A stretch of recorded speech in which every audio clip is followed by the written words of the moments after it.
All right, let's call the meeting to order, please.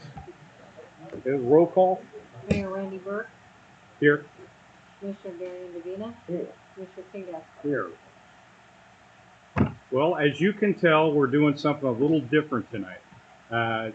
The regular city council meetings, the second Thursday of the month, will always be at the white building out there, unless for some reason we can't get in there. This is not one of those meetings. This is a working meeting, and most of it will be, you'll see tonight, is discussion.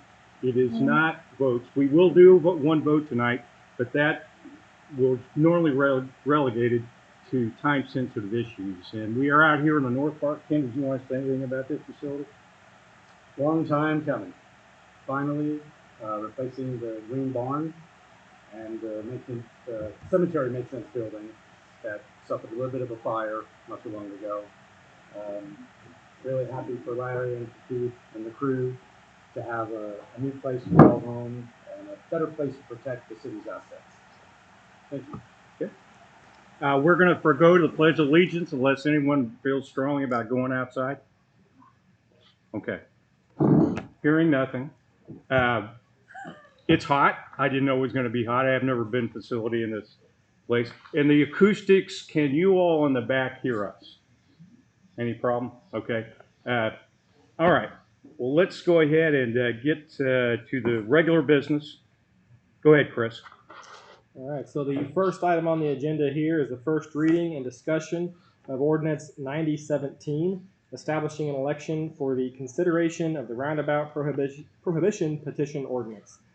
As you're aware, there is a sufficient petition, a citizen initiative petition, to have the roundabout at the intersection of Central Avenue and Broadway as part of the Central Avenue improvements project prohibited. And so the council did consider that ordinance, and they voted that ordinance down.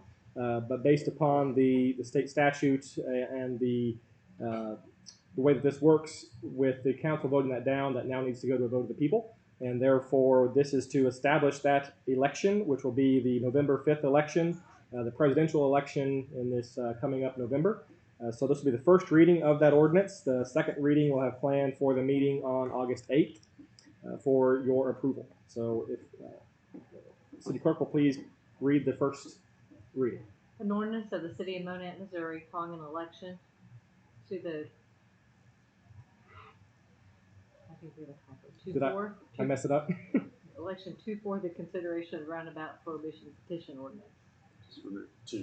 Right. So I'll fix the title there, but I'll modify that to fix the title. But the second reading and the approval of that ordinance will be at the August 8th meeting to make sure that we get that on the ballot, therefore, in November. I did have one question that I submitted to you. Not sure if you have seen it yet. I can ask you it now if you prefer. Sure. So under section 4, it says that the ordinance shall be in full force and effect from and after the date of its passage and approval. Does approval mean certification by the counties?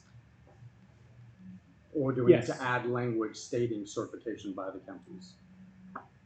So I think that I can certainly add it to just clarify that, but for legal purposes, to you, yes, okay, that'll work. So, but yes, for legal purposes, okay. I think approval would be that the counties have to approve that, but we've been informed by both county clerks that that would be when they would place it on the ballot. Yeah, given the fact that it's the presidential election cycle, I wouldn't expect results to be certified that night. True. So I just want to make sure everybody understands that it may not be in full effect until a day or two later. Friday. So Friday after the election. There you go. There you go. Friday after the election. Okay. Can I make a quick comment? The title of this. Mike, let us. Okay. There's not a printed. There's not a printed copy. Can we do this? This is the first reading. If you have issues, you can come down and talk with us, or we're going to do the second reading. I mean, I just have an issue of the way it's written up, because it says consideration of roundabout prohibition petition ordinance. It's actually only one roundabout. It's the way this reads. It reads like it's prohibiting all roundabouts. Well, the petition we are going to the petition that you submitted, that petition is going, the wording is going exactly as the petition says. So I hope this doesn't confuse you, but we're talking about exactly the same thing because it must go on the ballot unaltered by state law. Well, I was just wondering why it didn't say roundabout at 37 and Broadway. That's the one we're talking about. Okay. That's the one we're talking about. Okay, the second reading we'll do on 8 August, and the public will be able to come in and comment on that. Well, all we're doing here is formally setting the process by which we tell, this is our formal city council action. We want this petition unaltered on the ballot. That's what we're doing. And Mr. Mayor, just to clarify, in the language of the ordinance, it does specifically state the intersection at Broadway and 37. Yeah, okay, good. Thank you. I can also just point of clarification. When I tweak the title there to remove the extra article there, I can modify that to say an ordinance of the City of Monett, Missouri, calling an election for the consideration of the Central Avenue and Roundabout, or Central Avenue and Broadway Roundabout Prohibition Petition Ordinance, just to clarify that. Okay. I mean, I think that'll clear up anything if people have questions. Thank you. Yes. All right, item B. So item B is the reading and consideration of Resolution 9018, donating the 6th and Broadway public parking lot to Monett Main Street for the development of a downtown dog park. This particular resolution is, as was discussed at the council meeting, I believe, July 11th. This is to donate the parking lots there by the Monett Times building to Monett Main Street for the development of a downtown dog park. There is the restriction placed upon that there must be construction completed within a 2-year time frame. As we discussed at that point, the council will have an opportunity at that point to say, hey, look, if they're not completely finished, that you guys will have the ability to grant some grace there if you decide to, or you could go ahead and enforce the letter of the resolution at that point, of the deed restriction, and say, no, go ahead and let's take that back. But the expectation would be that the Monett Main Street goes ahead and gets this dog park completed. I have heard that there is a desire to get this started as soon as possible. I think they're looking to move fairly quickly on this. I do know... the other stipulation, the monument? Oh, yes, sorry. There is also a stipulation that the monument to Mr. Gilloy's remains on the premises, and as it currently stands today, it may be moved slightly, but it will be, I believe, on an exterior wall, so that way people that may be walking by on Broadway Street still have the opportunity to see the monument to Mr. Gilloy's, who was the individual who owned the land, and his estate donated it to the city of Monett for the perpetual purpose of it being a parking lot. And that's why all of this is being discussed, because we had to make sure that process was able to be rectified with making sure that we could allow it to be used for a dog park's purpose. The one caveat with approving this resolution this evening is I spoke with the law office this afternoon. We were hoping to be able to have the deed all completed, but the heirs still need to sign off on the deed itself, the deed restrictions themselves. So if you do decide to pass this evening, I would do so with the caveat that the heirs do go ahead and sign off on that deed restriction. So that way, once that's done, then the city could move forward with the donation of the land, or whatever process you would like to see. But that's the game plan at the moment. So forgive me, I missed it. We will add our restrictions to the new deed. Correct. Once we set it to transfer. Okay. Correct. Can I ask you a question? Just a sec. We'll go to discussion in a second. Okay, do you have any motions? I'll move that we approve bill number 9018 contingent upon the deed being relinquished by the current owner and the deed restrictions lifted. I'll second that. Right? All right, discussion? Is the Main Street organization capable of taking legal title to this property? Is it a legal entity that can hold legal title for that?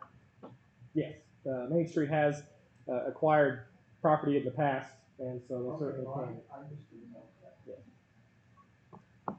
So the title will be transferred to them? Correct. Okay. Any other discussion? Call the roll, please. Mayor Randy Berg, Yes. Commissioner Darren Andavina, Yes. Commissioner King Gaspar. Aye.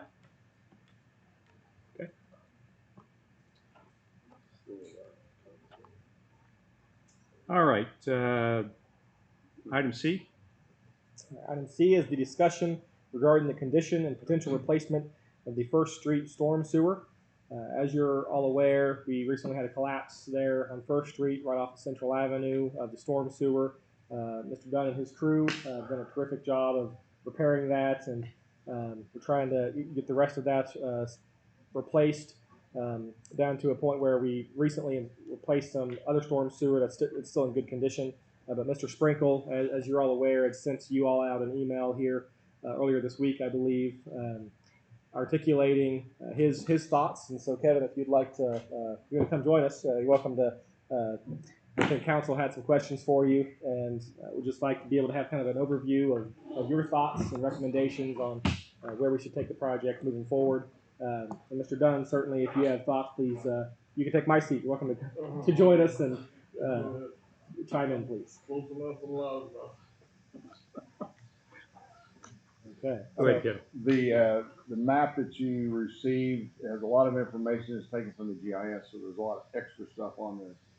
But as you know, where the collapse was, the city crews have already replaced a portion of that, and here on August the 12th, somewhere in that vicinity, the rest of the storm sewer from where they stopped before down to Bond Street, about 100 foot north of Bond, will be replaced too, because that is in pretty real poor condition and subject to the same collapse potential that happened earlier. Dave and I crawled through from Kale Street all the way down to Kelly Creek, all the way down through that. Found some interesting things. There's sections of that storm sewer that there's no bottom.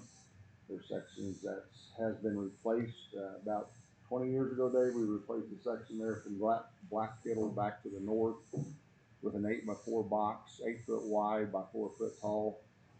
That was a cast in place, ported in place. That's in good condition. That doesn't need to be replaced. My map, I tried to designate the areas that I think needs to be fixed. There's a section there at Bond Street and First that where that transition occurred to the new that is in poor condition too. North of there, there's a section that is in good condition that can remain in place too. So it's, you know, you kind of, if you crawl down through that thing, you see bad sections and you see good sections, and you see another bad section at Bond, and then you go down and it kind of diagonals across the road at the Black Kettle, old Black Kettle, and then it goes back into a bad section down to Broadway, and there's a piece that's under Broadway that's in very poor condition too. A lot of this stuff is it's a variation of an art section, a flat top section. Um, it's kind of a hodgepodge of stuff that's been put in there over probably the last 80 to 100 years. South of Broadway Street, there's a section that Dave's crew put in 10 or 15 years ago.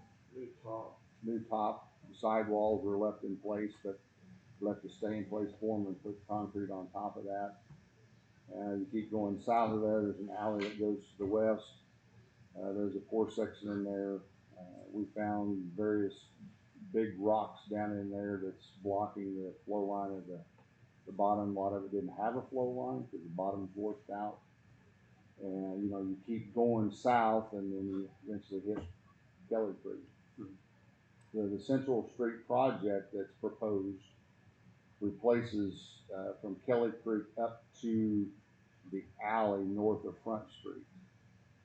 Okay. And then it starts up at Kale Street, which is where the collapse occurred, that we're replacing the section of that. But it starts at Kale and goes north, and that's to be replaced as part of the Central Street project. So from that point north, Yes. and where does that tie in with Central?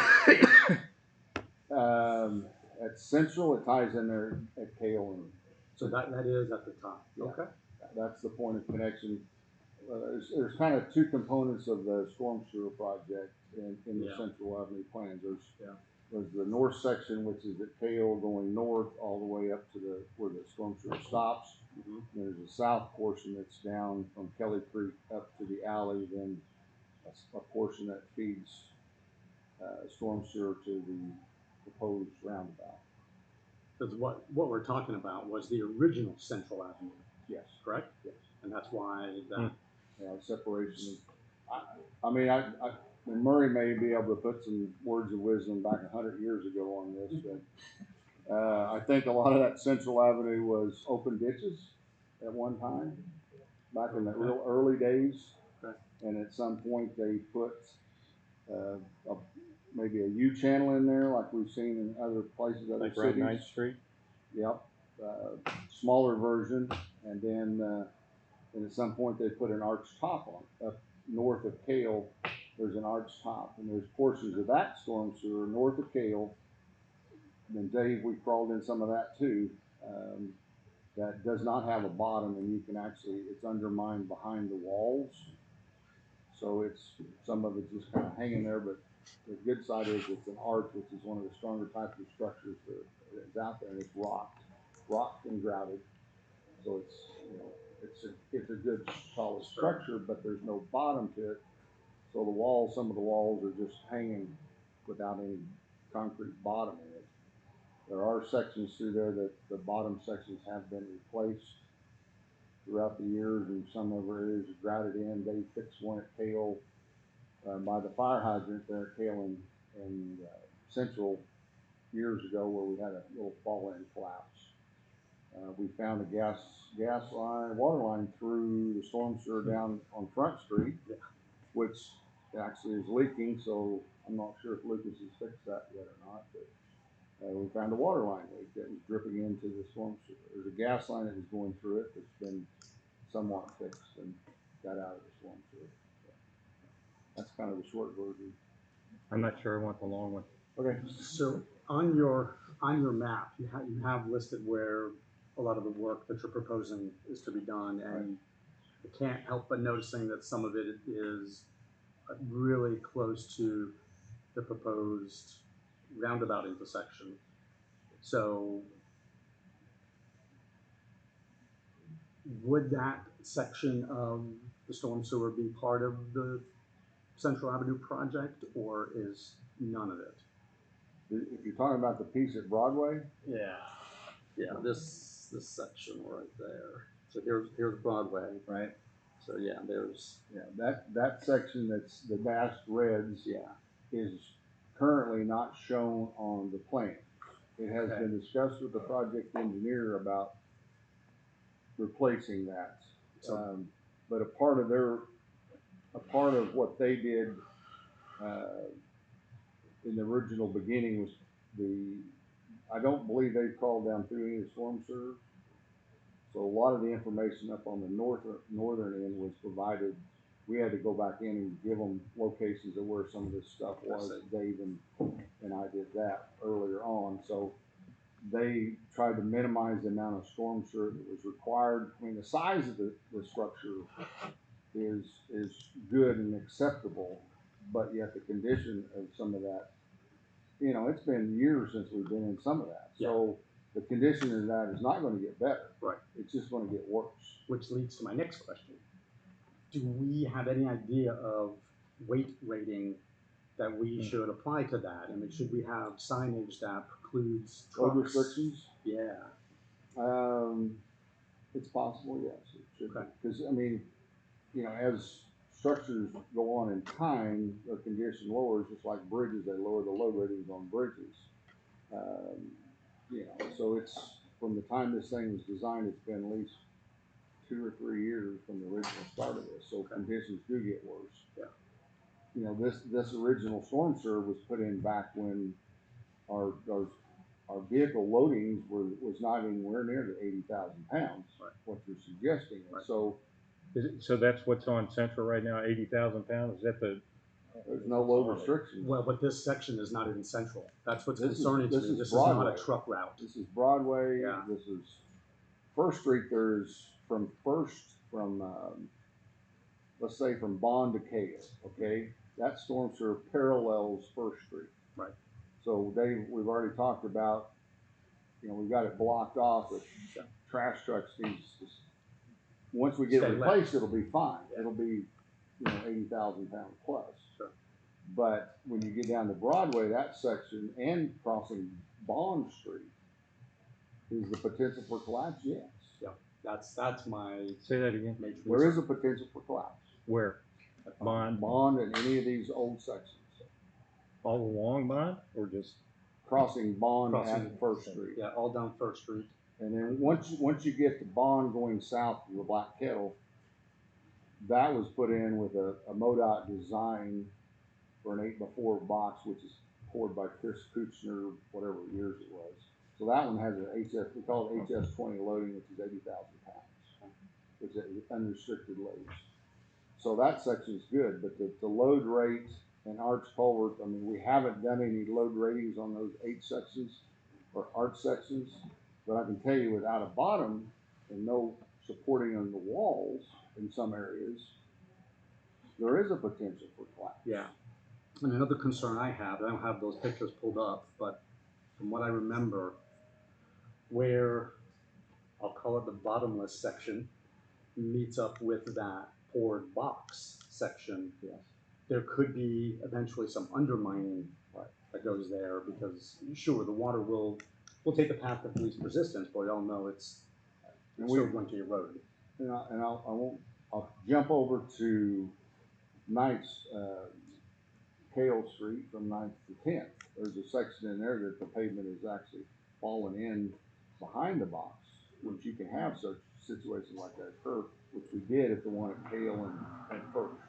That 3 years ago, or was that when you put that one in my pile? It's been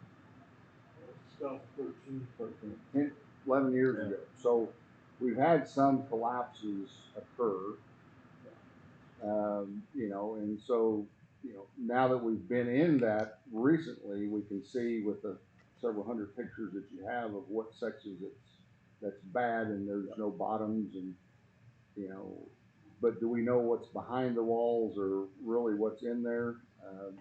No. What would you think would be, I mean, it sounds to me like we need to fix all of them. Yes. Okay. Is there a priority that you would recommend? Do all your, any traffic that crosses the street should be done. Okay. Any storm sewer that goes underneath a cross street, like at Bond and First, there's a section in there that's about 32 foot long that should be replaced. The section from the Black Kettle south to Broadway to the piece that crosses Broadway, which is where Dave picks the top, because you've got traffic and you have no restrictions on loading on Broadway itself. You have 80,000 pound trucks that can cross Broadway. Could it collapse tomorrow? I mean, in some of that conditions, depending on where their load is on the road in the bad section, it is possible. Is there any plan that's in the budget that covers anything you're talking about tonight? Nope. Yeah, we're talking budgeted for this replacement. Well, it's a matter of what we did 15, 20 years ago. There's sections that we can replace with similar size structures, but get it up to the point that there's no load restrictions. And that's with the 60-inch RCP, reinforced concrete pipe, that we're getting ready to install. That gets down to a box section, and then with the big pipe, the plans that's been approved for Central has 60-inch diameter pipe in the plans to go from Kelly Creek up to the alley to tie on to what's there and some of the stuff that Dave has fixed, which that storm sewer parallels First Street, so there's no real traffic if you get out of the traffic loaded area, then behind curb, then you still designed for HS20 loading, but it's less susceptible to sustained truckloads. So the potential for collapse is For failure. a lot lower than something that crosses like Broadway. There's old storm sewers that shoot out at Black Kettle. There's some old clay pipes that's probably put in there in the 20s. A lot of this was put in the 20s. Okay. Is there any way we could somehow get a map with priorities on what we need to do? And then if it's a safety issue, okay, got that. It sounds like there are some safety issues that we need to address. And then if we somehow had an idea what would be replaced if we do the Central Avenue project, I mean, see where I'm going with this? Yeah, and I think a lot of that's in this, Is this it? Okay. diagram that you provided. Yeah. Okay. And a very large explanation, a very detailed explanation. Yeah. Okay. Is there an action that we need to take now or at the city council meeting on the 8th? I don't know about now. I think it does need to just be specced out and see what that priority is and see what it's gonna take. I would say we just have Kevin and Dave try and come up with a game plan for, all right, what should we prioritize? Let's try and go ahead and see what it would cost and when we could try and actually fit this in to get this work done. Can we do it in-house? Do we need to contract it out? If we contracted it out, we can get it done quicker. But if we do it in-house, how long of a delay are we looking at? And then that's a risk factor that we need to consider in that as well. Shutting down Broadway. Right. Do we potentially shut down streets? Mm-hmm. Do we until we can get it replaced, or do we run the risk of, hey, it's lasted this long, let's keep it up until we get it replaced? But if it's 2 years before we can get it replaced in house because we want the cost savings and something happens, that's a bad deal. And so we all saw what the potential is. Exactly. Right. So we need to try and be proactive, I would say, rather than wait for it to collapse. But what are our options on that front? So I'd say Kevin and Dave can hopefully come up with a game plan for us. I think it should be noted that the section that's going to be replaced beginning August 12th, you see the pipe down the corner. Yeah. That is the worst section of the internal through. Okay. So we are starting with number one is going to be taken care of. So there's a section north of Kale Street goes up to Dunn. On Central? On Central. That existing storm sewer is straddling the back of the curb. So some of it's out in the street, some of it's not in the street. Okay. Back, go up to Dunn Street, I don't know, 15, 20 years ago, we did some storm sewer up on Dunn and fixed some of that old stuff and went across over to Second Street because it was in bad condition. And then we put a manhole in Dunn east of Central where we can get into it, so we have access. And then from there down is the storm sewer that's an old box arch. It's in pretty decent condition, but you go further south down, of course, to Kale, there's a section of storm sewer that was full of water, and I wasn't going to walk in. I don't know how deep it was, but you can see the bottom was gone. Yeah. And so I firmly believe it's undermining behind the wall in a certain section there. My suggestion is to get hold of MoDOT and have them come down and do their own evaluation. Yeah. Because that's right on Central. It's on 37, right? Carrying 37 traffic. You've got it noted in your diagram as plans for removal and replacement. Yeah, that's So, it. yeah. And All I right. can call MoDOT if council wishes and have them come down and look at it. Is it urgent? I would absolutely think so. I've mentioned it. Knowing that however the November election goes, with the roundabout specifically, could have a major impact on the entire Central Avenue project. So we need to know. I'm going to pull a number and see if you remember, about $900,000 in storm sewer in this project. Okay. And that replaces all the bad stuff that's been there for 100 years. And inlets and crossroad culverts, I was gonna ask about the inlets on this section of Second that we're talking about. I mean, do we need to shore those up? On Second Street, Yeah. I'm sorry, First Street. First Street. I mean, there is a couple of pipes that cross down at Broadway north side that comes across the road. They're old 18-inch VCP vitrified clay pipe that looked, when I could see in there, looked like they were still good condition. Okay. There's some inlets that's on the same side of the street as the box. There's some inlets that's right over the top of the box, which if you go with new pipe through an inlet, then we should replace that inlet too. Okay. And they're sized adequately? For the most part, I'd just go usually one size bigger because a lot of these are little dinky things. Right. They're just openings that's this big. Right. So we go to at least, try to get a 4-foot Okay. opening in there with the grates or just a curb section, like we did down on 7th Street, was it, Dave? 7th and Broadway. We fixed that umpteen years ago. We fixed 8th and Broadway a long time ago because it had a problem. So. Okay. So really, you're looking for council action here for you to go to MoDOT, correct? Well, just I guess yes. Just a head nod. Yeah, I mean it's not that I believe we need to get their opinion too, because they're signed over, their traffic is over it, Yeah. and see if they come up with the same conclusions. Yeah. Good idea. Because there's a potential that if they agree with what I'm seeing, what Dave and I are seeing, there's a potential that you close off or barricade off one lane, or the other option is you close it down and you detour around 97, which we did when we put the storm sewer or the sanitary sewer in back in December. Oh yes, yes. For 2 or 3 weeks. Yes. 97, you said 97? 97, yeah. Because they have to go over their own signed route. Don't go through town. They have to stay on their routes when they do detours. So certainly it would not be ideal for Monett if we were to just have to close down Central entirely, right? Because hey, we can't handle the load, the heavy trucks on the state route.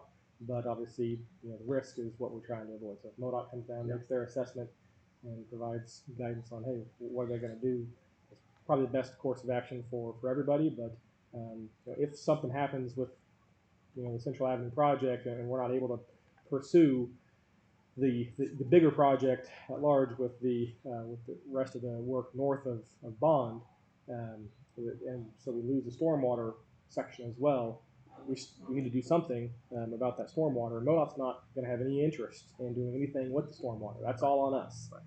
They only care about the surface of the road, and so granted, they want their state highway system open, but at the same hands, they're not going to likely help us much with the stormwater underneath the road. And we don't want to tear open a newly constructed road. Right. So that $900,000, I believe that number was correct. I think it was like 861 if I recall. But that's 3 years ago. So inflation, you're looking at. Which one is the 861? The one you're talking about? I'm sure on the Central project. On Central project. Yeah. Okay. So I'm sure it's 900 or more at this point, given that inflation has an impact. But as far as the non-MoDOT roads, my personal suggestion to the council would be to be thinking about this over the next couple of weeks. Kevin and Dave to kind of come up with a game plan on if you want to try and get some. I don't know how you conduct that load assessment rating. If that's something you can handle, or we need to hire somebody else to come in and try and do. But if we could get some ideas on, hey, I wouldn't want to necessarily shut down all traffic, along Broadway or anything, but if we need to restrict some traffic to say, over X weight, we're not going to allow that kind of traffic on Broadway, on Bond, et cetera, until we get these stormwater sections repaired. That's probably the better approach, to say, let's make sure that we don't have a collapse where somebody gets hurt, and be able to address that, hopefully sooner rather than later in terms of getting the repairs made, whether it's contracted or whether it is in-house, but at least that way it mitigates the city's risk of somebody getting hurt from the collapse. Dave's renting a track hole to put the storm sewer in pieces that are doing in August, so it's gonna be sized enough to big enough to handle these pipe sections that we've bought and put in, and, you know, you don't really change any grades. It's there, we've got some sanitary sewer that's already dodging some of these areas, we've got water lines that's parallel, so we just have to be cautious of all of our other utilities and gas lines. And as far as the financing, you know, as we discussed, it's not in the budget, but it is something that, you know, we get a little over $1 million a year in the Transportation Sales Tax Fund that we utilize for transportation projects. We can utilize those resources for stormwater as well, and especially if it is in the roadway. So that is something that we could utilize those resources for that purpose. I think it would be a justifiable expense. Those resources, the plan for those was really that we're banking those to be able to pay for the Central Avenue and the Chapel Drive Overpass projects. We didn't have, you know, $1 million+ in expenses planned this year specifically for, you know, to max out all those resources. So there is some flexibility there. But anything that we do spend those resources on, just be mindful of them that we don't have those reserves later on for these projects. Now, granted, if the Central Avenue project itself does not move forward because of the November election and that ballot question, then that is something that you would have the flexibility then you have some of those resources that we had planned to spend on this project and paying the debt service on the project, but now that becomes available. I still would recommend that you allocate some of those resources toward this $900,000 stormwater replacement, because that's going to be something that we need to do regardless, unless you just want to have 37 potentially closed indefinitely, which certainly is not good for Monett's economy. So I would say, regardless, we need to come up with a game plan for the future. So certainly a relevant and good topic to discuss, but I think that, you know, the first step would be to let's get Monett involved, and then have Kevin and Dave kind of come up with a game plan for the other sections and what we can do on that front. But I'd say on the financing side of things, we'll be okay if we decide to go ahead and move forward this year. I don't have any concerns about the cash flow side. Just don't want that to discourage you from doing some needed work, because even though it's not technically budgeted, we have the resources available and it's a worthwhile project. Well, it sounds like it's one of our most pressing needs. Oh, absolutely. You want to talk about Ninth Street? Yeah.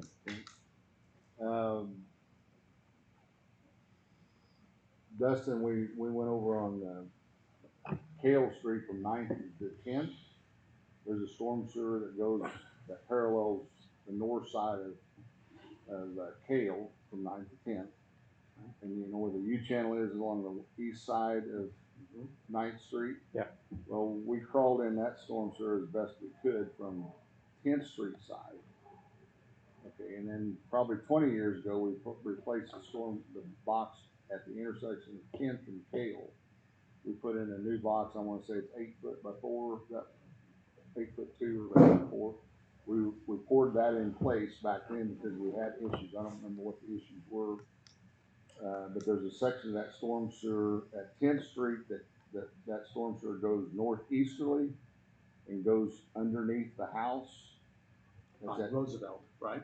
No, well, that's another issue. Okay. The 10th and Kale, the storm sewer goes underneath the house, and then back behind the house, they fixed some of that inlet section to that storm sewer, because it was eroding, so they fixed some of that years ago. Okay. So it was good up into the west side of 10th and Kale. Okay. Makes sense? Yep. But from there down, what they called me about last week or week before last, I guess 2 weeks ago, there was a piece of pavement that had fallen in right there in the street on Kale. So they crawled in there, sent me some pictures, and there's some pictures on I think, did I send those? I didn't see pictures. So. Okay, I can send those to you, but it could be. There were many pictures. yes, So, yeah. the storm sewer on Kale Street, from if you go at 10th back to 9th, okay, 10th back to 9th, Okay. go west. Okay.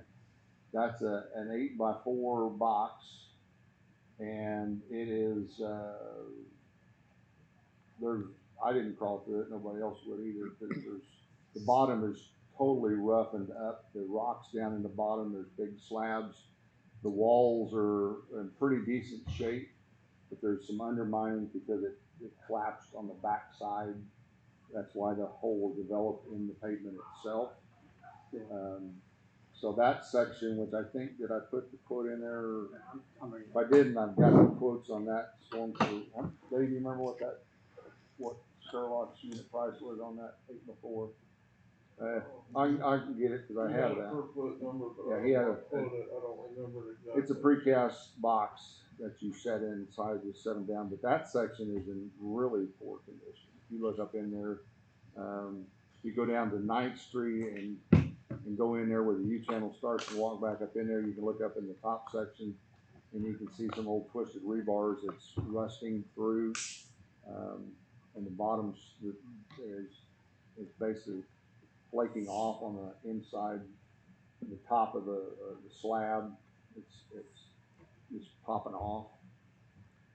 So that section is pretty poor condition. We do drive our trash trucks down through there. They are empty from according to what Dave's telling me going from the beginning of the route. So that's a good thing. My suggestion is to move that trash truck away from that storm sewer. Yeah. So that, we keep those loads off of there. Vehicle loads, light loads, it's not the condition that would fail for something like that, but a heavy load, a concrete truck, but we have, Stationary also. there's heavy loads, but that's another section that should be replaced. Sure. I mean, we've done it on both ends. That middle section hasn't been done. So before it gets to 10th, Yes. underground, It's above ground, it's on the surface. It's a ditch, east of the house. And it's been overgrown for a long, long, long time. Mm-hmm. But, is debris getting in there? Do we have a way of catching the debris, or does it? Well, as bad or as many rocks and really rough surface in that bottom, yes, you can. I mean, we've seen trash cans and storm sewers. We've seen baby buggies. Just anything can get in there and catch. So you try to keep everything open. We've had water lines and gas lines in storm sewers down on Kelly Creek years ago that was buried. So as we find them, we're trying to eliminate any obstruction that's causing a problem. No. The walls on 9th Street, that U-channel, the only thing that's holding up the walls is the I-beams that's going crossways. Murray may know when those were put in. Sorry. He was a kid. The house is there. Are you gonna divert away from the house? You're not gonna go into the house anymore? Right now, it's been into that house for 100 years. I remember George Rouse, Pete may remember this. What's that, Kevin? That house up at northeast corner of 10th and Kale. Yeah, the storm sewer flows under. Yes, that one. George went up there one time and opened the lid when the water was flowing and people were looking at the storm sewer going underneath the house. I don't remember who owns that house, but But that needs to be replaced. We need to know it all. While we're on the topic of storm sewer, just something that we haven't brought up yet. This wasn't on my projects list, but that Kevin has been involved with as well. Something just to keep you guys in the loop with. I know Ken's aware of it. Previous council discussed it, but the intersection of County and Eisenhower, we have for years been trying to deal with the stormwater that collects at that intersection, get it diverted away. It's an intersection that floods and does not drain well. It's certainly impactful for those going to pick up their kids or drop their kids off for school there at the elementary school, because that's the only way there for most people to pick up or drop off. And so we've had plans to try and address that. That's not a cheap project. If I recall, I think it was about $1 million for that project was the expectation. But we have had over the years some challenges with acquiring the needed easements from property owners. It's kind of what, other than financing and funding it, that's one of the things that's prevented us from moving forward with it to this point. But it's still something that needs to be done. We recognize that as an issue. We've wanted to try and put off the resurfacing in that area because it's not in good condition either. We did do the utility work here in the past couple of years to try and address that, but um, the stormwater itself needs to be replaced. And so before we come in there and do an overlay on Eisenhower or county to address this intersection, the goal would be that we address the stormwater as well. You'll see on the west side there where it's looks like there's somewhat of a makeshift ditch that's kind of part of the road as well. It's a kind of a weird situation, and we don't have many of those throughout town. But it's something that we've tried to address and will continue to try and address moving forward. But it's an expensive project, but certainly one that has been identified as a need moving forward on that stormwater side. So just wanted to bring you up to speed while we're talking about it on the stormwater side. So anything to add on that, Kevin or Dave? Eisenhower and County does not have storm sewer, period. It's all surface. Down at Pleasant, we did that. Dave, help me out. It's been 20 years ago or better. 8. 1998, 99, somewhere in there. We did some work down there on Pleasant, put some U-channel in going west of Pleasant down to the school. We redid that intersection at Atwell Acres and County. We did put some storm sewer in there and tied some of that together. And the storm sewer that Chris extension of that we put in so we could extend it down to the east of the Eisenhower at some point in time. So, we did the old plans years ago with phase 1 and 2. We built, but phase 3 never got built. Usually lack of funding. There's no storm sewer, so there's nothing to collapse other than it floods the road. Kevin, as I recall, Earl Atwell would not yield the section, the right of way there so that you could put the storm sewer in. He owned that house on the corner. I'm glad you mentioned that, Murray. Yes, you are correct.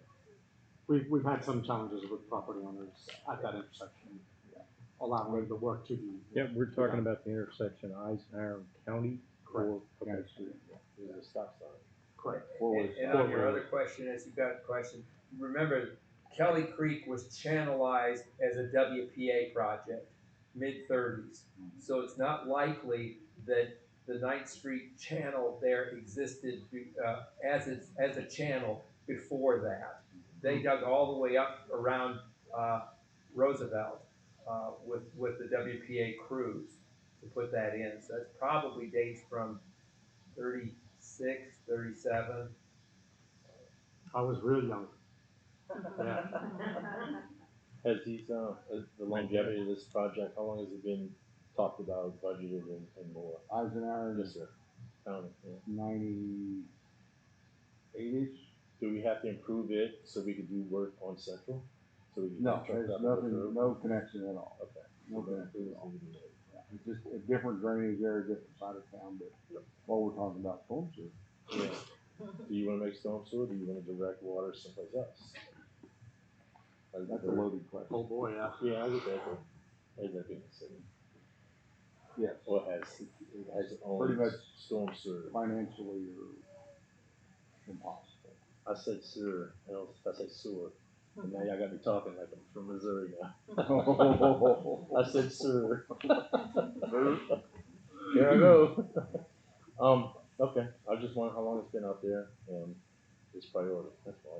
Because we relocated the sanitary. We found an old section on county going east of Eisenhower that was a 6-inch sewer line. So we upgraded that to 8-inch, and we rerouted some of the sanitary sewer at the east side of Eisenhower, that county, to accommodate for any future storm sewer. So we got our utilities out, our necessary utilities That out was of just the a way. couple of years ago. A couple of years ago, yeah. So it's set up so that it could be, and we could do it in phases too. We could just do a part of it up to Eisenhower, you know, do it in sections. I mean, we've been 20+ years.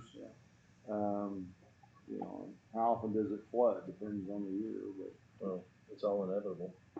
it'll, All right, so the action is talk with MoDOT, you know, about the stuff that we talked about. They're on 37, and I think it's prioritized list, and we're not going to be able to fix all this in one year. We know that, but there is we have to come up with a storm sewer plan, and then take into account, you know, what happens if the petition passes and what if it doesn't.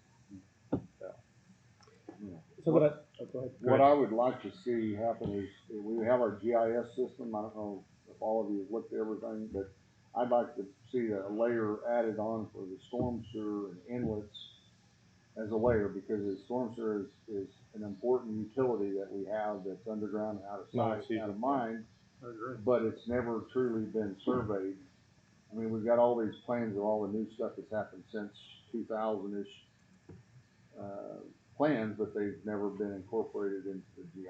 Yeah, I love it. I know it's a lot of work. It's a lot of field time. Mm-hmm. Was it just a coordinate transfer? Is that what we're talking about here? Well, you gotta have the coordinates first, Okay. yes, because we haven't surveyed, it's not, none of the storm sewer, except for really recent projects, we have any of that information on.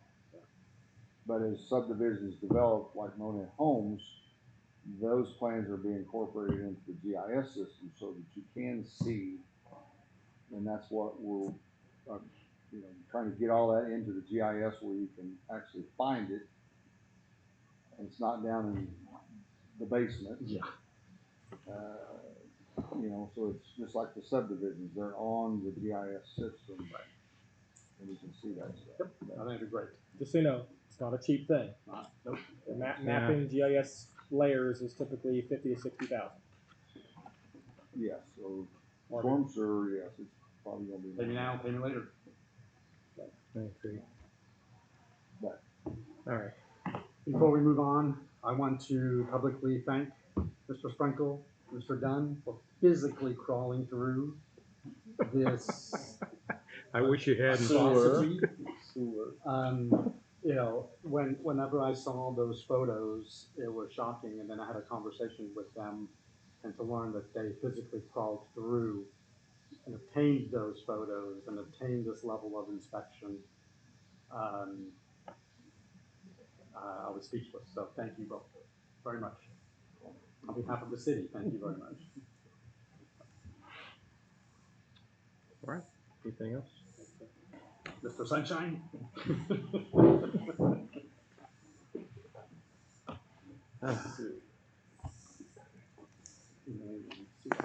All right, next topic on the agenda is item D, discussion regarding the city's process after a date or acquisition date for the Central Avenue project.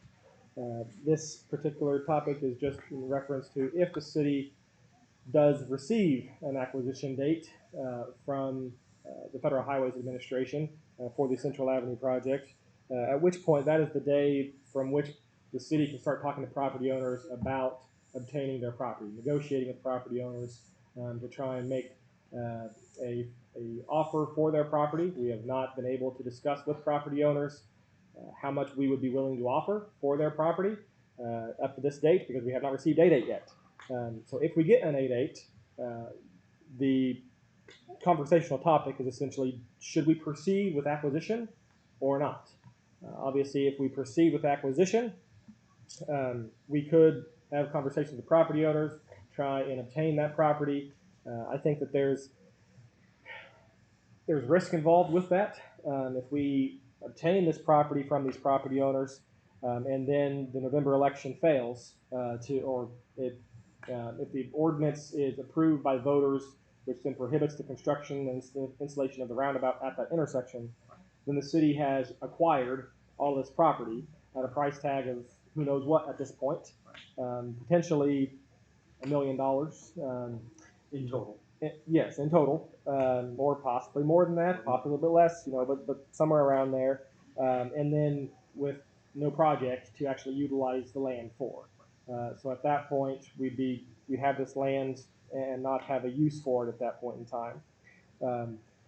Alternatively, I think that at least my assessment is that there are some individuals that have a significant concern with the city utilizing the process of eminent domain. And this would eliminate that if we are able to successfully negotiate with property owners ahead of time and say, we obtained the property with all the property owners, we negotiated with them, and were able to obtain the property without having to resort to that. All the property owners willingly sold to us, and so we did not force anybody out of their property. I think that there is something to be said for that. But obviously, that comes with the risk of if the election does not go in the direction of allowing the project to proceed. So that'll be a conversation I guess we need to have some direction on, and we still may not get 8-8. Federal Highways is aware of the petition initiative, and that is something that has given them cause for concern, and so they to this point have held off on issuing the 8-8 because they've said that they're still evaluating.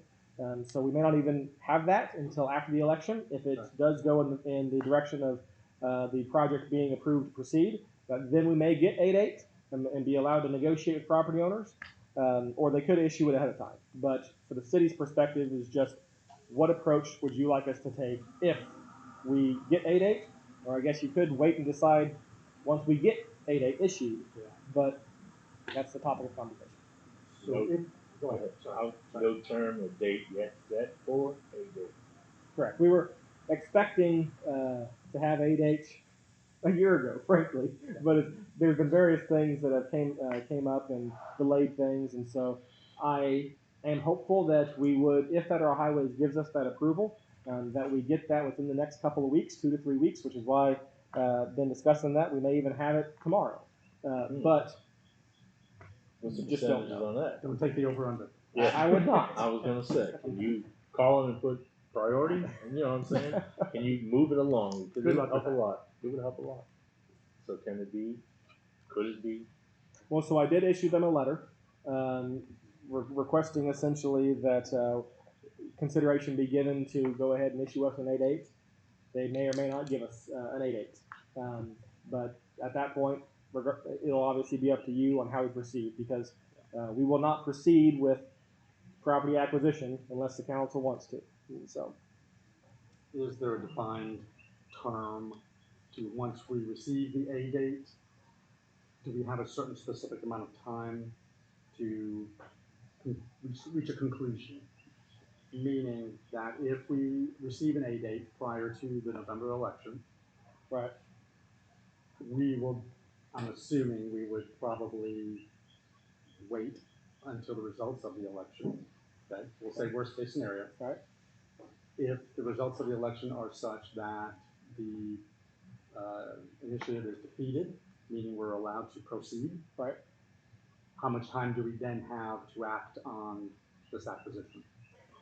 So, Kevin, you probably have more information than me on this, but I don't think that we'd be restricted at that point on moving forward with negotiations. I think that once we make an offer to somebody, that we have to give them a minimum time frame. I think we have to give them a minimum of 60 days, 60 days to consider right. that offer. Right. And at that point, we could proceed if we wanted to, if we couldn't come to a mutually agreeable scenario. But I think that if it was something where we wanted to wait to negotiate, even though we had 8-8 until after the election, I think I don't think that there would be any restriction on that. Are you aware of any, Kevin? No, the concern becomes if there's a certain period, that we've already got appraisals and reviews back, and they've already been approved, okayed by MoDOT. So if there's a time period that lapses, 6 months, 9 months, there is a potential that we have to go back to the appraisers and review and have them re-evaluated. Well, Based on market before conditions. that. Even if we had an A date, that's a question that I would be asking MoDOT because of the time frame that's lapsed. When did that 6-month date start? I mean, all these appraisals. Some of them was November, January. I think the last couple was in February. But there's basically 14 parcels that have some form of acquisition. They could be partial or permanent drainage easements, slivers of rights of way. It all shows up on the plans. Then we have 70 temporary construction easements that go all the way up to Cleveland. On both sides, they're mainly for just slope or slope during construction, grading, just to get up, right to get on somebody's property. But the bulk of them, there's a potential that we have to go back and have them reviewed because of the time period that's lapsed. So my recommendation would be that if the city were to obtain an A date prior to the election and obtain those results, that you may go ahead and initiate the process of negotiation, see if we're able to come up with a mutually agreeable price with property owners, but have that the sale, the transaction, be contingent upon the election results. So that way, that hey, look, we'll buy it for X price, but only if the election goes in the results to allow the project to move forward. I think that gives the city the opportunity to say, hey, look, we negotiated in good faith with all of these individuals and obtained a mutually agreeable price where we're not forcing anybody out. And at the same hand, it doesn't commit the city to spending those funds or obtaining that land unless the project is allowed to go forward. Makes sense. Yeah, I don't have any problem. That makes a lot of sense to me. Because we're not spending money on something that we don't know is going to happen or not. So, And we don't lose time. So the election, Kevin, what happened before he did? do we need to vote on this at the next? No. Kevin has something. One more comment. When that time comes that you start negotiating, just a reminder that the city does have a contract with Olson for right-of-way negotiations. Okay. That's in place right now, that's on hold until that time comes. So, Do what? yeah, I'm not sure. Okay, the negotiation, the city has hired Olson to do right-of-way Okay. negotiations whenever that time comes, so they will be the persons that go out and talk to each property owner. Understand. So, if we do go try to acquire property prior to the election? Are you saying that when we do a date, it is a 60-day process? No, Okay. I'm just reminding the council that they have a contract with Olson for those services for right-of-way negotiations and relocation. So it's all services. negotiated. Okay. That's in place. All right. Do we need to vote on this at the? Okay. Okay. Any more comments, questions on that topic? Next item is item E, discussion regarding changing the city's travel policy to a per diem rate. I sent out, hopefully you all had the chance to review that.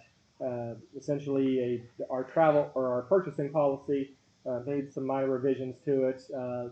There's a few things that I had made to that, just like your feedback on it. The most significant there, I believe, was the change to per diem instead of a reimbursement policy. That goes to hey, if the city employees are on a trip going to Columbia, let's say, that we give them a cash stipend essentially for their meals, etc., not requiring reimbursements, and so that'd make things a lot easier on the employees, not having to keep track of receipts, etc., as well as from a processing standpoint for administration. It makes it a lot easier to just be able to have a department head essentially approve a request form saying, hey, this person's going to training. They fill out the form, department head signs off on it, turns it into process to accounts payable, and accounts payable issues the check to make sure that that person is given their allotment of $120 or whatever it may be for that 2-day trip, let's say, for their meals, etc. The current process, or the way I have it written, is that like the hotels, etc., would still be something that we would handle via the credit card. We get that all booked ahead of time. Mayor Burke did bring something up today that I think has a lot of merit to it as far as if you wanted to consider basically that we, instead of doing that via the city's credit card, that we look at, okay, well, what would be an adequate hotel cost in that area, and provide that. Or we could do it, if it's for a conference, that the conference has a group rate of $120 for a hotel for that conference. And so, if it's a 3-day conference, we give the employees, 120 times 3 for that nightly fee. And then if they decide they want to stay there, they can for that 360, or they could decide if they want to stay somewhere nicer or stay somewhere and pocket the difference. They certainly could. Stay somewhere not so nicer. Yes, Yeah. it gives them flexibility. So something to just.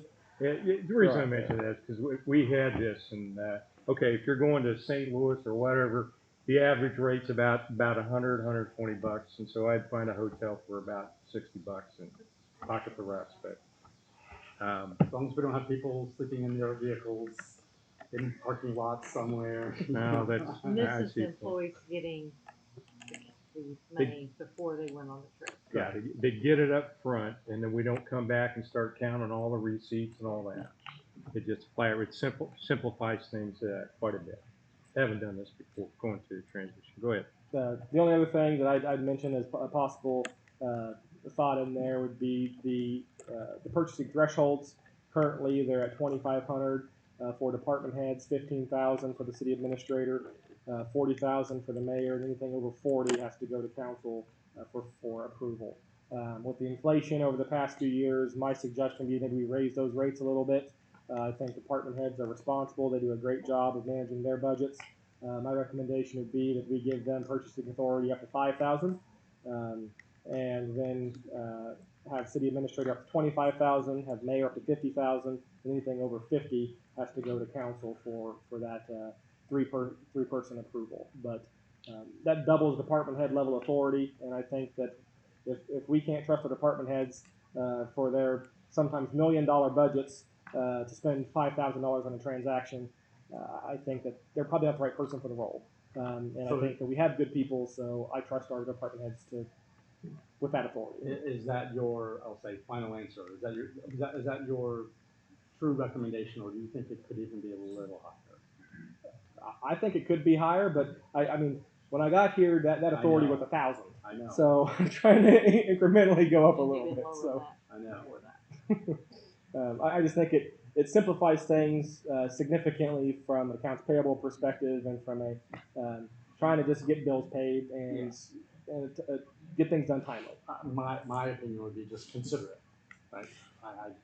This is just a discussion. We're not voting on anything. Is the receipt counting an issue? Is there a burden to the city to? We're not talking about. Yeah, we're talking about. We'll say like requisition approvals, purchase approvals by department heads. So it's more invoicing type things. I mean, I'd be comfortable going higher than that. I think, I think 10,000 would probably be where I'd say I just whatever. I'm questioning that only because of where we came from. Right. What we did last year before, we made a slight adjustment, Right. very slight adjustment. And I'm not wanting to do another slight adjustment. I'd rather do a meaningful adjustment. I'd be all right with that. I probably wouldn't go above 10 because I think above 10, the city administrator probably should sign off on those things. More than likely, those will all just get approved. But it's good to see those things come through and make sure that I'm aware of that. Yeah. So. I don't want to speak for either of you guys, but So, I'd be okay with it. I mean, not for department heads. No, I don't have an issue with it. I don't have an issue with it. You cap each trip per person?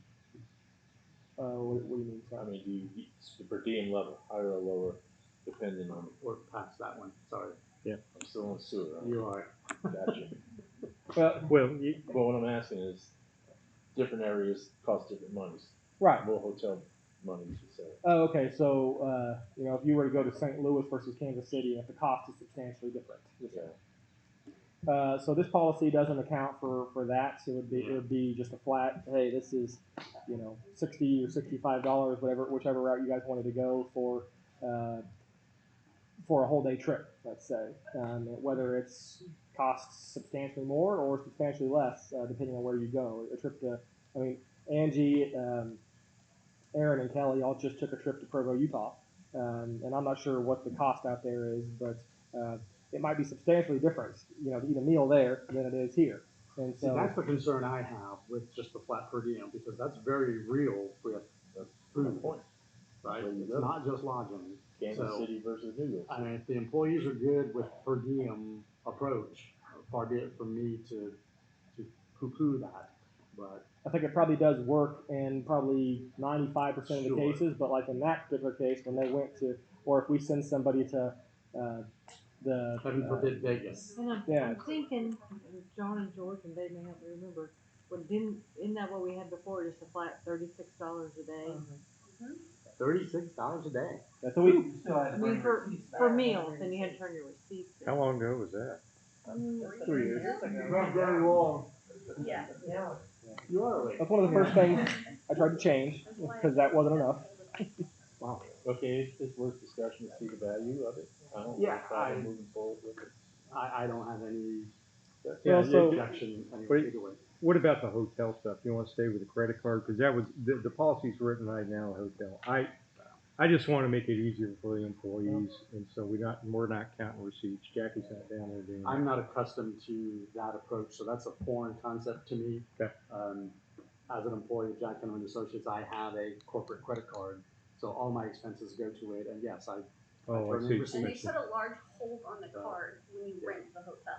So, That a lot of, in past experience, a lot of employees didn't wanna put their card down, because they do put a hold on the deposit, and then they release it once they check out.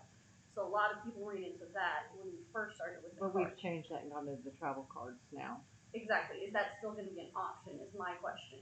If we put that flat rate, is the card still the option to pay for it? And, That's different and than employees meals. could still check out Right. the travel cards for hotels, I guess. I mean, that's another option. Or if there's other incidentals along the way, but they need to Oh. keep receipts for. Yeah, I Those mean, have things. to still fill out an expense report and turn it in.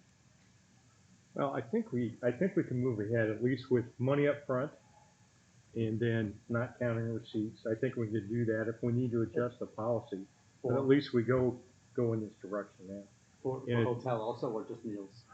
I don't really. Yeah, I don't either, I'm just looking to clarify. I mean, does Jackie need to take a lot of time, make hotel reservations? No, she doesn't make the hotel reservations. Each department takes care of their own. Okay.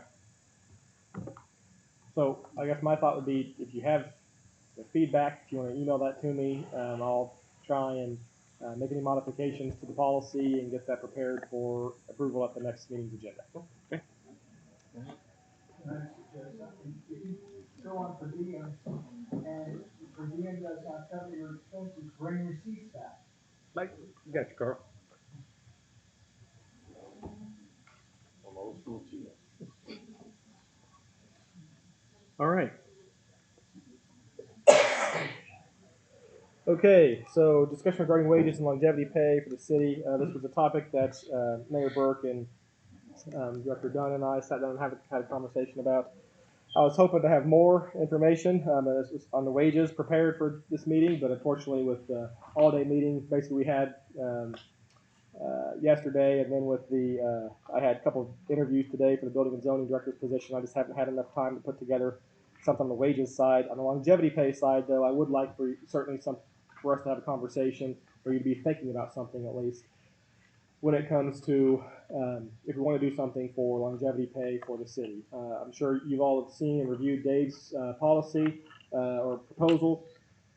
I think he's got a good plan, but that one in particular, in terms of giving percentage increases for employees who have been here beyond a certain number of years, I think that would be challenging for Cassell to handle. We'd have just multiple different matrices that we would have to then import into Cassell, because it would be, well, if you've been here if you're in this position but you've been here this long, you've got a whole separate matrix. If you've been, this, every threshold, now you have a whole separate matrix to go off of. So I think probably a better approach, and I know previous council, we had a conversation about it. So Ken, I know we've had this conversation before, but my suggestion would be, I would like to see something for staff I think longevity pay is important. We don't reward our longer term staff well enough.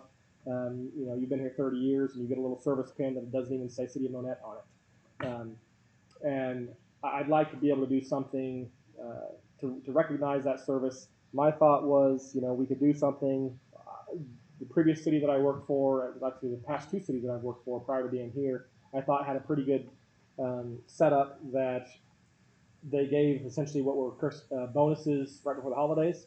I tried talking both those city councils into something like this longevity program. Couldn't get them on board with it. It was just a flat amount, basically a Christmas bonus for all staff. But from a longevity piece, I think we could do something like for every year of service, you get $50. And so if you've been here for 10 years, you get a $500 bonus. And that's at the last paycheck right before Thanksgiving. So that way, all staff would get a decent, which would be longevity pay, longevity bonus, however you want to phrase it, probably say longevity pay, right before Thanksgiving to spend on Black Friday, to do the presents for holidays, et cetera, for Christmas.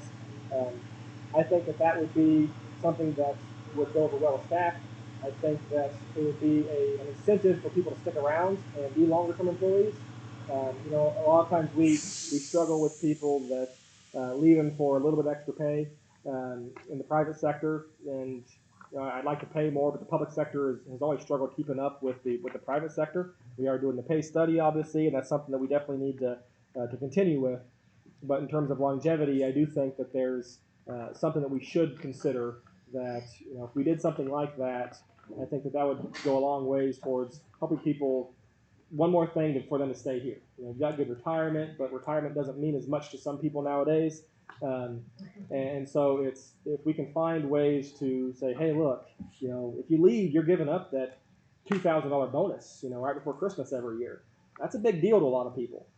So if we could do that, I think that would be good for staff and hopefully help with retention. I do know that it's not cheap. I mean, we've got a staff of 120. 120 plus varies at times, but you're looking at average length of service being 10 years, and you give $50 for each of those. So that's 500 times 120. You're talking over $600,000 to implement some kind of program like this. So it's not cheap, but I think at the end of the day, it would be something that would be well received by staff. So you're putting together a proposal for us. Yeah, so I think it'd be good if you would at least consider that, but just something to think about. So, sorry, 60,000, not 600,000. Okay, I can live with that number. I guess this is really driven by Cassell. So it's hard to do in Cassell because you get all these different matrices and. In terms of Dave's proposal, it would be difficult to do in Cassell, I believe. Angie, certainly you know the system better than I do, so if you could. It would be. So I think doing something on this line would be a little bit easier to handle. But I wouldn't say that it's driven by Cassell. I would say it's more driven by just the fact that, in my opinion, we should do something for our longer term staff. That I believe that incentive is one that we're lacking, and that would go a long ways towards not just recruitment, but especially retention. We've got good people that it'd be great to have one more reason that, hey, it's a destination employer. You go to work for the city of Monett, you get 30 years in, and they treat you extremely well. It'd be nice to be able to make sure that we're a place people get to and they don't want to leave. Okay. Man, I don't have any problem with the concept. I think this is, department heads, a lot of department head input on this. I think that's what your plan is anyway, right? Okay. Well, just wanted to throw that out there as an idea. So, and I'll try to keep working with Dave and coming up with a game plan on the wages as well.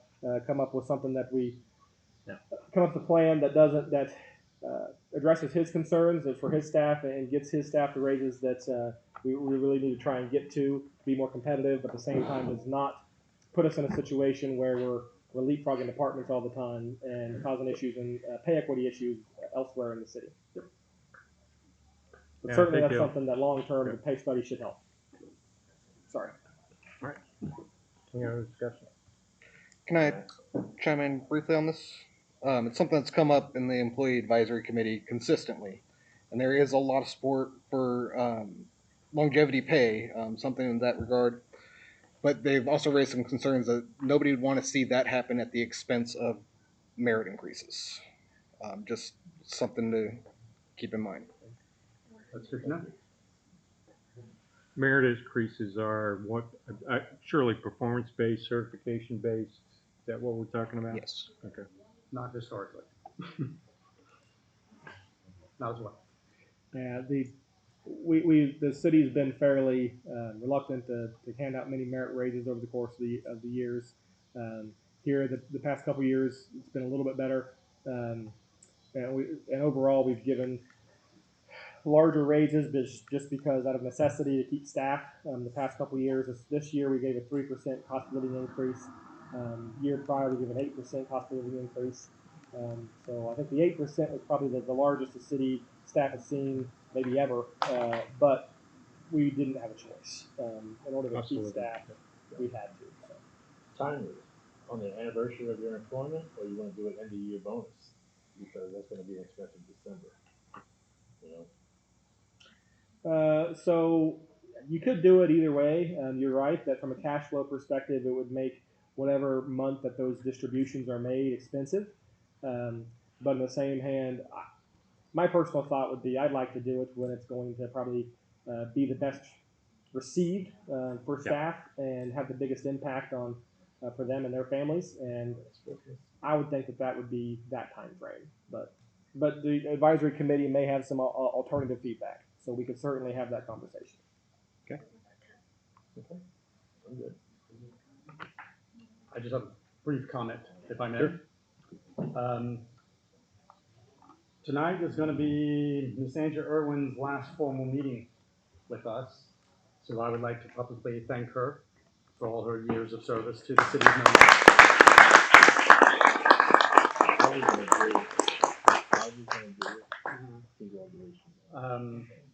Many different roles, many different hats, many different councils. So seriously, thank you. And thank you for what you've done to help me along the way. And congratulations. I've enjoyed it. Yeah. It's a great place to work. Appreciate you. Great, thank you. Thanks, Andrew. All right. Is there any other business? No, sir. I still want to go closed session. It's not on the. We do have that agenda. I'm sorry. So You yes, I still would need say to- we. I would like to go into closed Yeah. session, just stuff, personnel matters. No, this is for So real estate. Yeah, so this one on the agenda is for real estate, to discuss the possible donation, the city's acceptance of donation of land. The topic you brought up potentially. We could either table that to a later meeting if you'd prefer, or we could air conditioned meeting. go ahead. Everybody's looking at me. That might be advisable, but No. To the sirs. You've raised this before. I think we should address it. Okay, it honestly would be an easy discussion. Okay. All right. I'll move that we go convene to closed session pursuant to section 610.21 to discuss real estate matters. I second. For Roll how call. long? How long do you think? 30 minutes. 30 minutes. And who would you like present? I would say The council, city administrator, and city clerk. Thank you. Thank you all. Sorry about the heat. thank y'all for coming. All right, roll call. Oh, yes. Roll call. Mayor Rainbird. Yes. Commissioner Darren Davina. Commissioner King.